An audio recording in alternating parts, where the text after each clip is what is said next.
আসসালামু আলাইকুম এভরিওয়ান। সেনাবাহিনীতে নতুন একটি সার্কুলার প্রকাশিত হয়েছে। সম্মিলিত সামরিক হাসপাতাল বরিশাল সেনানিবাস। তো বন্ধুরা, এখানে আপনারা কোন কোন জেলার প্রার্থীগণ অ্যাপ্লিকেশন করতে পারবেন, অ্যাপ্লিকেশন করতে হলে আপনাদের শিক্ষাগত যোগ্যতা কি কি প্রয়োজন হবে, কবে থেকে অ্যাপ্লিকেশন শুরু হবে, কবে অ্যাপ্লিকেশনের শেষ তারিখ, আজকের এই সার্কুলারটি নিয়ে আমি বিস্তারিত আলোচনা করব। আশা করি আপনারা ধৈর্য সহকারে সম্পূর্ণ ভিডিওটি দেখবেন। ভিডিওটি শুরু করার আগে আপনাদের কাছে ছোট্ট একটা রিকোয়েস্ট থাকবে। আমার এই ভিডিওর কমেন্ট বক্সে আমার ফেসবুক পেজের লিঙ্কটি দেওয়া আছে, আপনারা সেখান থেকে গিয়ে ফেসবুক পেজটি ফলো করে দিন। আর আপনারা যারা বাংলাদেশ সেনাবাহিনী 2026 সালে আপডেট চূড়ান্ত সাজেশন নিতে চান, তারা আমার থেকে সাজেশনটি নিতে পারবেন। আমাদের পিডিএফে থাকবে বাংলা, গণিত, ইংলিশ, সাধারণ জ্ঞান, আর আপনি ভাইভাতে কিভাবে প্রস্তুতি গ্রহণ করবেন সম্পূর্ণ কিছু উল্লেখ করা আছে। আমাদের পিডিএফ ফাইলের মূল্য হচ্ছে মাত্র 100 টাকা। তো যারা নিতে চান তারা আমার সাথে কথা বলে নিতে পারবেন।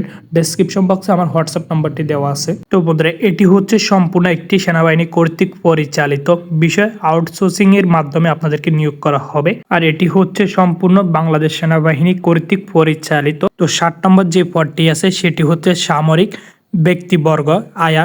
এখানে সুইপার আপনারা 8ম শ্রেণী পাস যদি করে থাকেন তাহলে এখানে আপনারা অ্যাপ্লিকেশন করতে পারবেন।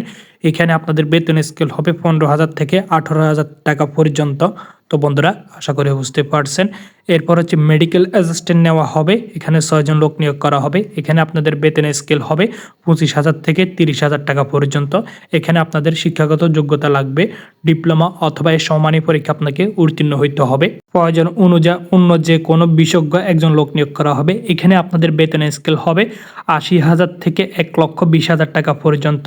এখানে আপনাদের শিক্ষাগত যোগ্যতা কি কি প্রয়োজন হবে, FCPS অথবা ডিপ্লোমা এ সমমানী ডিগ্রি থাকতে হবে, তাহলে আপনারা এখানে অ্যাপ্লিকেশন করতে পারবেন। এরপর হচ্ছে মেডিকেল অফিসার। এখানে আপনাদের বেতন স্কেল হবে 40,000 থেকে 50,000 টাকা পর্যন্ত। এখানে আপনাদের শিক্ষাগত যোগ্যতা কি কি প্রয়োজন হবে, MBBS অভিজ্ঞতা সম্পূর্ণ অথবা সমমানের ডিগ্রি থাকতে হবে, তাহলে আপনারা মেডিকেল পদে অ্যাপ্লিকেশন করতে পারবেন, মেডিকেল অফিসার পদে।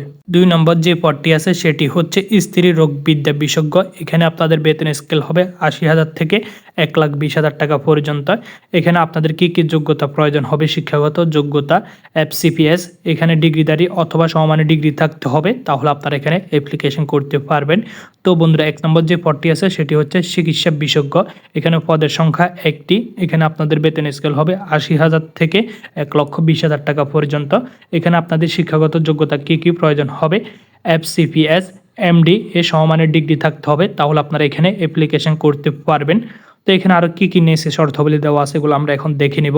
আগ্রহী প্রার্থীদের আগামী 10 জানুয়ারি 2026 তারিখ সকাল 9 ঘটিকায় হস্তান্তে মানি লিখিত অধ্যক্ষ নিজ নাম, নিজের পিতার নাম, বর্তমান ও স্থায়ী ঠিকানা, জন্ম তারিখ, উল্লেখ্য পূর্বে জাতীয় পরিচয়পত্র, শিক্ষাগত যোগ্যতা সনদপত্র এবং সদ্য তোলা পাসপোর্ট সাইজের 3 কপি সত্যায়িত রঙিন ছবি, এগুলো আপনারা সাথে করে নিয়ে যাবেন। CMH বরিশালের প্রধান কার্যালয়ে জমা দেওয়ার জন্য বলা হয়েছে। আপনারা 10 জানুয়ারির মধ্যে এটি লিখিত দরখাস্তে জমা দিতে হবে। তো বন্ধুরা, আশা করি বুঝতে পারছেন। এখানে নিয়োগ করা হবে আউটসোর্সিং এর মাধ্যমে। এখানে আপনাদেরকে চাইলে তারা 3 মাস পরে কিন্তু বাইর করে দিতে পারবে। এটি একটি অস্থায়ী চাকরি। তো আপনারা যারা এখানে অ্যাপ্লিকেশন করবেন তারা এখানে কিন্তু আপনাদের যদি শিক্ষাগত যোগ্যতা থাকে তাহলে আপনারা অ্যাপ্লিকেশন করতে পারবেন। তো বন্ধুরা, এরপরে যদি আপনাদের কোনো প্রশ্ন থাকে অবশ্যই আপনারা কমেন্টে জানাবেন। তো আজকের ভিডিওটাই পর্যন্ত, দেখা হচ্ছে না কোনো ভিডিওতে। ততক্ষণ পর্যন্ত ভালো থাকুন, সুস্থ থাকুন। সবাইকে জানাই আসসালামু আলাইকুম।